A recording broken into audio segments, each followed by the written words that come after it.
চাকুলিয়া থানার কানকিতে রামনবমীর একদিন আগেই পালিত হয় রামনবমীর শোভাযাত্রা। এদিন রামনবমীর শোভাযাত্রা শুরু হয় স্টেশন রোড থেকে। এই শোভাযাত্রায় অংশ নিলেন চাকুলিয়ার বিজেপি প্রার্থী মনোজ জৈন। পাশাপাশি সাধারণ মানুষ এই রামনবমীর শোভাযাত্রায় অংশগ্রহণ করেন। এই শোভাযাত্রায় কোনো অপ্রীতিকর ঘটনা না ঘটে তার জন্য পুলিশি প্রহরা ছিল। সাধারণ মানুষ রাম সেজে বাদ্যি বাজিয়ে আজ এই দিনটি উদযাপন করেন। সাধারণ মানুষের মধ্যে ছিল উৎসাহ ও উদ্দীপনা। তবে এই রামনবমীর শোভাযাত্রায় আজ যোগদান করেন বিজেপির চাকুলিয়া বিধানসভা কেন্দ্রের প্রার্থী। তিনি বলেন, ধার্মিক অনুষ্ঠান, এখানে কোনো রাজনীতি নয়, বললেন বিজেপি প্রার্থী মনোজ জৈন।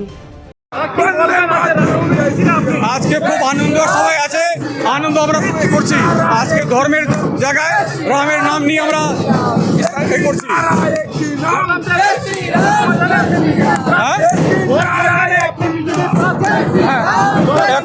এখন আমরা আমাদের কোনো এটা নাই, আমাদের ইলেকশন নিয়ে কোনো ব্যাপার নেই। এটা এখন ধার্মিক যাত্রা আছে, ধার্মিক যাত্রা হিসাবে চলছি আমরা। আজকে তো আমরা এখন নয়ানগর হয়ে যাবো, আমরা হাইওয়ে থেকে NH-31।